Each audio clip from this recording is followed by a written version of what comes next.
रांची जिले के तमाड़ विधानसभा क्षेत्र अंतर्गत बुंडू के धुरवा मोड़ मौसी बाड़ी में सीपीआई-एम ने आज विशाल जनसभा की। हजारों की संख्या में संगठन के कार्यकर्ताओं व समर्थकों ने स्वर्गीय रमेश सिंह मुंडा +2 विद्यालय के पास से रैली निकाली और केंद्र सरकार के विरुद्ध आवाज बुलंद किया। वहीं जमकर नारेबाजी की गई। वहीं हाथों में पार्टी का पट्टा लेकर पैदल मार्च करते हुए धुरवा मोड़ होते हुए मौसी बाड़ी मैदान में लोगों को संबोधित किया। सभा को संबोधित करते हुए पॉलिट ब्यूरो सदस्य डॉक्टर अशोक ढावले ने कहा कि देश के सभी राज्यों के राजभवनों पर मजदूर किसानों का 3 दिवसीय महापड़ाव होगा। झारखंड की धरती से ही हमारे राष्ट्रीय आंदोलन की शुरुआत हुई थी और 1855 में सिद्धू कान्हू के नेतृत्व में आयोजित संथाल हुल ने 1857 के स्वतंत्रता संग्राम की आधारशिला रखने का काम किया। लेकिन आज झारखंड की जमीन, जंगल और खनिज की लूट हो रही है और कॉरपोरेट घरानों को फायदा पहुंचाया जा रहा है। इसलिए एक और उलगुलान की तैयारी करनी होगी। बुंडू से जितेंद्र सार की रिपोर्ट।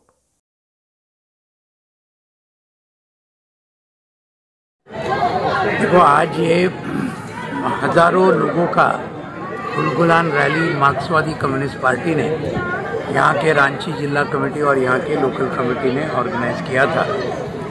इसमें लगभग के पूरे इलाके से हजारों महिलाएं और पुरुष बड़ी संख्या में आए थे और उसका मुख्य कारण ये था कि आदिवासियों की जो आज समस्या है कि आज समस्या बिल्कुल हल नहीं होती दिखाई दे रही है। प्रधानमंत्री जी यहाँ आते हैं, कुछ बिरसा मुंडा जी के इस पर ये करते हैं, कुछ ऐलान करते हैं, जुमलेबाजी करते हैं, लेकिन एक्चुअली आदिवासियों की हालात बिल्कुल सुधरती नहीं है। सीधी बात है कि वनाधिकार कानून जो 2006 साल में हुआ वो भी लाल झंडे के 63 सांसदों की वजह से हुआ। अभी उसको अमल में लाने का कोई आगे नहीं चल रहा है। सर, अपने प्रधानमंत्री तो वही कहते हैं इसका कारण कि बिरसा मुंडा जी ने अपनी शहादत दी इस देश के लिए।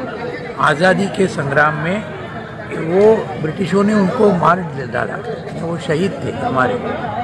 वैसे ही इसी झारखंड के सिद्धू कान्हू जिसका मैंने उल्लेख किया, इन्होंने तो 10,000 लोगों के साथ शहादत ली। हमारा कहना है कि प्रधानमंत्री जी की जो ओरिजिनल संगठन है RSS, राष्ट्रीय स्वयंसेवक संघ, इनका शहीद तो छोड़िए आज़ादी के संग्राम में, लेकिन एक भी नेता इस आज़ादी के संग्राम में शरीक नहीं हुआ। यह है बात, सच्चाई। और उल्टा इन्होंने ब्रिटिशों को, इन्होंने सिर्फ वाले साथियों से निवेदन है, इन्होंने सिर्फ नहीं, लेकिन RSS, हिंदू महासभा और मुस्लिम लीग, तीनों संगठन को हम जोड़ेंगे। मोहम्मद अली जिन्ना की मुस्लिम लीग भी कोई अलग नहीं थी। इन तीनों ने ब्रिटिशों को पूरी तरीके से मदद की और जो धर्म के नाम पर ये जो दंगा फसाद करना है, तो उसके लिए ये लोग जिम्मेदार थे कई सालों से। सर, आपके मन से ये है कि कम से कम हेमंत सोरेन जी ये कुछ ना कुछ आज लोगों के लिए करके दिखा रहे हैं, कुछ ना कुछ, और काफ़ी करना चाहिए, ये भी हमारा कहना है। अभी हालात के उदाहरण के तौर पर उन्होंने कहा कि ये वनाधिकार कानून को ठीक तरह से लागू नहीं हुआ अभी तक, और अभी हम और ज़्यादा उसको तेज़ी के साथ आगे बढ़ाएंगे। तो ऐसे कुछ बातें ज़रूर ये JMM की सरकार कर रही है, तो इसके लिए हम उसको ये देते हैं कि भाई जो आप अच्छा करेंगे हम आपको समर्थन देंगे, लेकिन जो नहीं कर रहे वो भी हम क्लियर है कि हम बोलेंगे कि मैं आपकी आलोचना करेंगे उसके लिए। ये हमारा बहुत क्लियरली ओपिनियन है। देखिए, ये जब आम जनता मेहनत कश जो लोग हैं, जब खुद अपने शोषण से मुक्त होने के लिए लोगों ने उलगुलान रैली का आह्वान किया है। अब ये बात आता है कि भाई यहाँ के लोगों को जिस तरीक़ा से जो समस्या से जो जूझ रहे हैं, यहाँ के लोगों को पहला चीज़ है कि स्वास्थ्य में कोई सुविधा उपलब्ध नहीं है, शिक्षा में कोई सुविधा उपलब्ध नहीं है, और यहाँ का जो आपका अंचल मुख्यालय हो या अनुमंडल मुख्यालय हो, यहाँ के लोगों को जो राहत मिलना चाहिए बंद पट्टा का सवाल हो गया हो, या अपने ज़मीन का जो है ऑनलाइन रसीद कटवाने का जो सवाल हो गया हो, यहाँ के लोगों को राशन के सवाल है। ये तमाम कई मुद्दे हैं जो इस मुद्दा को लेकर के जो है आज हम लोग उलगुलान रैली का आह्वान हम लोगों ने लाल झंडा कितना विधानसभा में क्या लग रहा है आपके आने के बाद क्या स्थिति है? देखिए, हम लोग अभी प्रयास कर रहे हैं कि सभी लोगों को एकजुट करने का।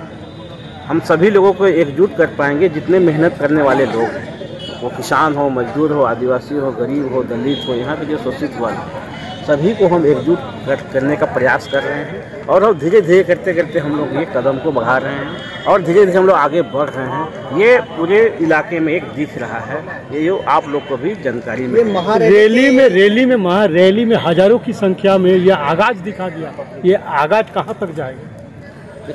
ये आगाज जो है आपका पिछले दिनों भी हमने कहा था अनुमंडल घेराव में कि ये बात हमने कहा था, ये अनुमंडल का घेराव ही नहीं बल्कि ये घेराव हम जिला मुख्यालय तक ले जाएंगे। ये जिला मुख्यालय तक हम लोगों ने पिछले महीने 13 तारीख को हम लोगों ने जिला मुख्यालय में ज़बरदस्त प्रदर्शन 10 किलोमीटर तक कटहल मोड़ से लेकर के राजभवन तक जो है हम लोग बहुत बड़ा जो है एक आंदोलन हम लोगों ने किया था। तो ये आंदोलन की शुरुआत है कि ये आंदोलन धीरे धीरे करते करते हम देश स्तर तक इस आंदोलन को हम लोग ले जाएंगे। ये पूरे राज्य में ये आंदोलन हम लोग ले जाएंगे। 5 परगना क्षेत्र के बुंडू इसको लेकर कितना समर्थन लोगों को मिलेगा, क्या लगता है, कैसे आप लोग आगे बढ़ेंगे? लेकिन इसको हम लोग इसी सवाल को लेकर के हम सभी आम जनता से एक जनसंपर्क अभियान चलाएंगे। कोई भी चीज़ जो है, जब कोई भी चीज़ अगर पब्लिक जब चाह लेता है तो वो जब आंदोलन का जब रूप ले लेता है तो समझिए कि सरकार को झुकना पड़ेगा। ये लाल झंडा का इतिहास है, अपने बातों को मनवाने का ये इतिहास बहुत पहले से भी है और इसको हम लोगों ने लाल झंडा वालों ने, भारतीय कम्युनिस्ट पार्टी मार्क्सवादी ने ये साबित करके भी दिखाया है। रैली और सभा में क्या मुद्दा है आप लोगों का, जो किस मांगों को लेकर आज सभा किया गया? देखिए, हम रैली किया गया, हम लोग का जो मुद्दा है, मेन मुद्दा है कि सभी जो वन इलाके में जो रह रहे हैं सभी गरीबों को वन पट्टा जो है सभी को दिया जाए। उसके अलावे यहाँ के जो आम नागरिक हैं, जो अभी भी जन वितरण प्रणाली द्वारा सभी को जो है अनाज जो मिलना चाहिए वो अनाज सभी को मिलना चाहिए, ये भी एक मुद्दा है। और जो लोग जिसका जो ज़मीन है, अपना खुद का ज़मीन है, अभी भी उसको जो है रसीद ऑनलाइन में सुधार कराने के लिए जब अंचल कार्यालय पर जाते हैं तो अंचल कार्यालय के जो पदाधिकारी, कर्मचारी हो या पदाधिकारी हो, उन लोगों को जो राहत नहीं मिल पाता है। ये भी एक बड़ा मुद्दा है। इसीलिए हमने कहा था कि हम लोग इस चुनाव के बाद इस जो आपका रैली के बाद जो है हम प्रत्येक प्रखंड में जो है हम इस सवाल को लेकर के प्रदर्शन करेंगे और उसके बाद फिर अनुमंडल प्रदर्शन करेंगे। ये महारैली के प्रैक्टिस नहीं कर सकते हैं, इसको कह सकते हैं कि जब कोई भी स्टूडेंट जब अपना इम्तिहान पास करने के लिए वो एक प्रैक्टिस करता है, तो हम लोग उसी तरह से जो है हम लड़ाई को कैसे आगे मजबूत की ओर ले जाएंगे, ये एक हम लोग अनुभव मिल रहा है। इसी अनुभव के आधार पर हम अगला रणनीति हम तैयार करेंगे।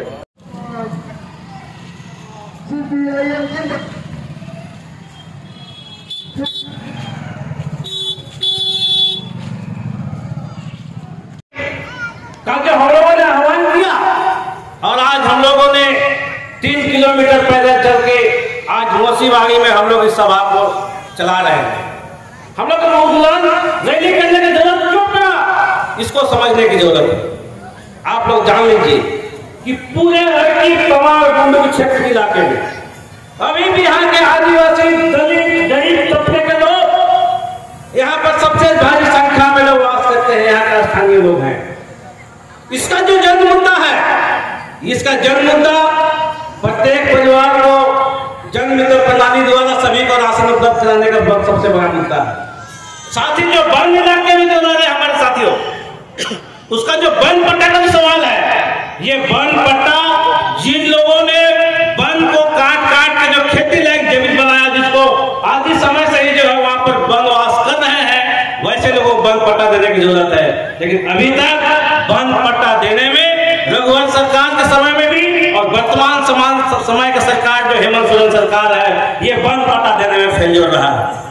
ये हमारा संघर्ष है कि सभी गरीबों को, जो वन निवास में रहने वाले यहाँ के खास करके आदिवासियों को यहाँ का वन पट्टा दिलाने का काम ये लाल झंडा करेगा। और साथियों, इस पूरे इलाके में आप देख लीजिए, यहाँ भी हमारे पूर्व वक्ता ने बोला कि बुंडू मंडल अस्पताल अभी भी खराब स्थिति में पड़ा हुआ है।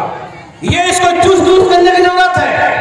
यहाँ सभी सुविधाएं उपलब्ध होना चाहिए ताकि यहाँ के किसान मजदूर गरीब खास करके यहाँ के आदिवासियों को स्वास्थ्य का जो है रक्षा हो सके। ये बहुत बड़ा मुद्दा है हमारे चैलेंज है इस क्षेत्र के लिए, लेकिन यहाँ का स्थानीय प्रतिनिधि लोग इस बात को कभी आवाज उठाता नहीं है। वो सिर्फ कामरेड अभी हमारे बोले उस बात पर ज्यादा बोलना नहीं चाहता हूं मैं।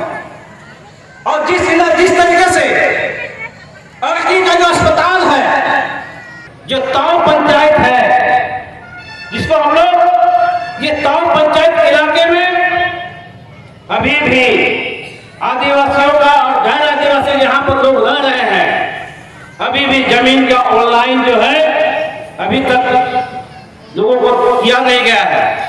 लोगों जो है उस अपना जमीन का रसीद कटाने जाते हैं तो लोगों यहाँ के जो है सीओ जो है भ्रष्ट प्रशासन जो है यहाँ बिना पैसे लिए हुए बिना घूस लिए हुए कोई काम नहीं करता है यहाँ के जनताओं का।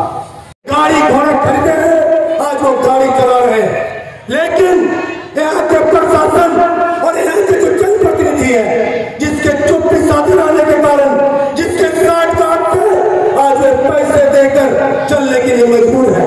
लेकिन जब वो पैसे देकर चलते हैं तो उनको कहा जाता है बालू का माफिया। माफिया वो नहीं है, माफिया हमारे जनप्रतिनिधि है, माफिया हमारे प्रशासन है जिन्होंने पैसा लेकर यह गाड़ी चला रहा है। और जो किसान मजदूर जो बालू उठाने का काम कर रहे थे उनके जगह जैसे भी चला रहा है। इसलिए हम इस गुरुकुलाम के माध्यम से मांग करते हैं, झारखंड सरकार से मांग करते हैं कि बालू खदान का जो है उसका नीलामी करके उसका पट्टा देकर उनका जो है कि चालू करवाया जाए।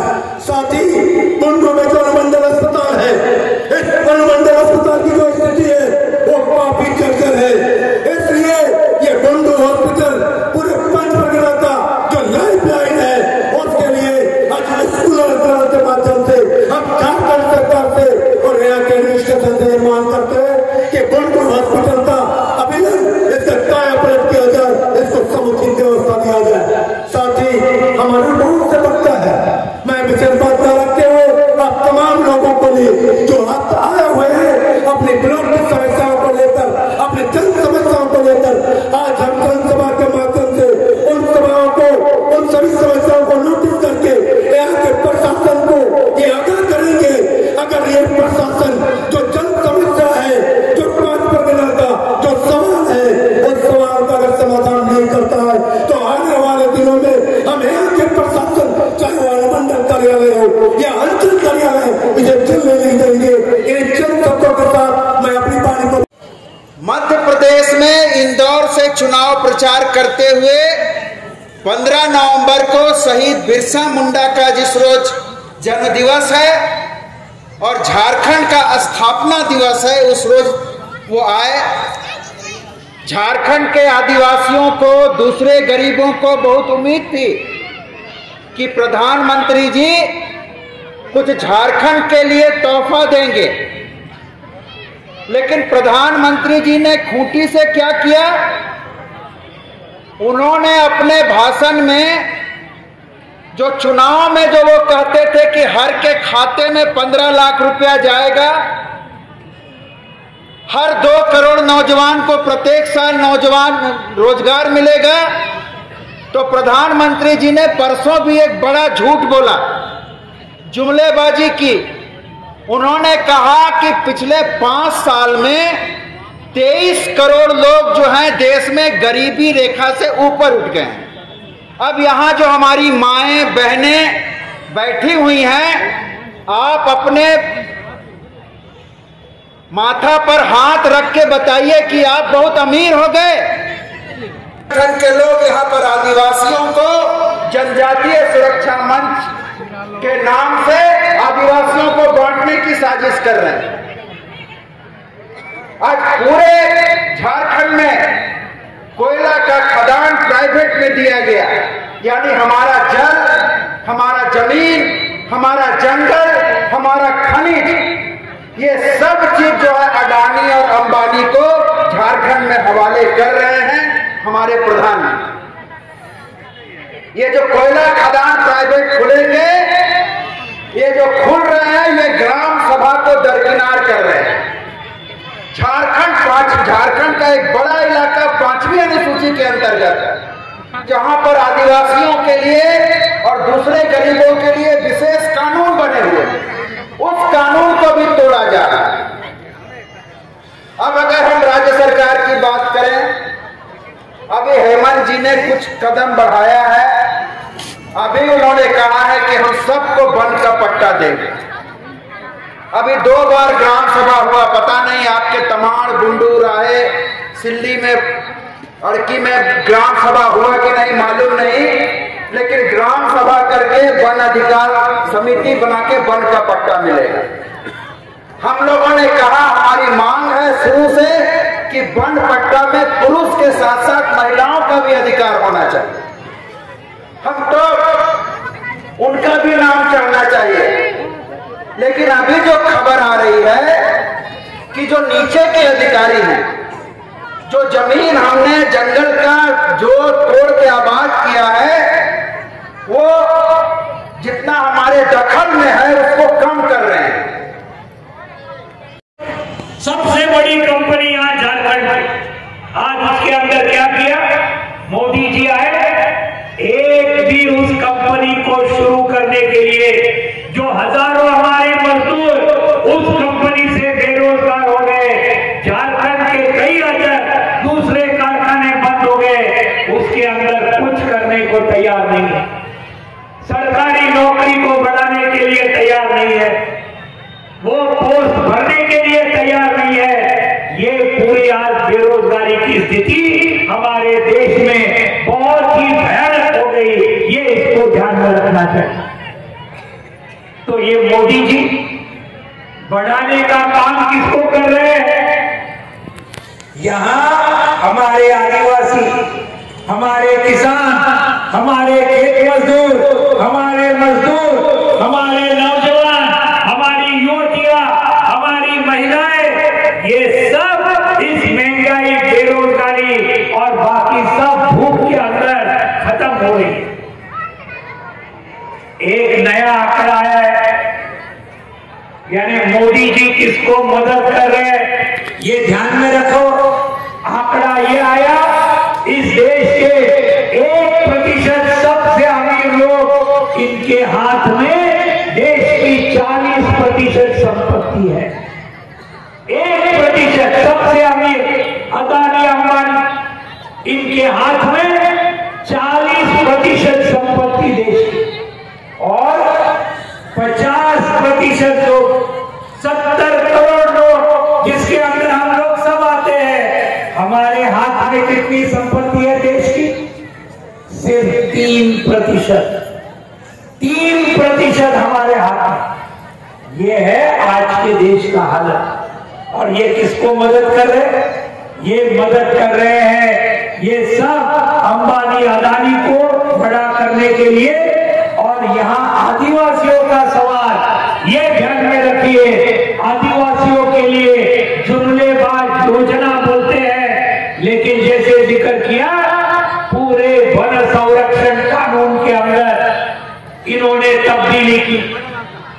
आदिवासियों की जमीन ये बड़े बड़े पूंजीपतियों के हाथ में देने के लिए ये बीजेपी की मोदी सरकार तुली हुई है। उड़ीसा में शुरू किया, झारखंड में शुरू किया, छत्तीसगढ़ में शुरू किया, अलग अलग जहां जहां आदिवासी रहते हैं वहां उनको आज खत्म करने का काम आज इनका हो रहा है।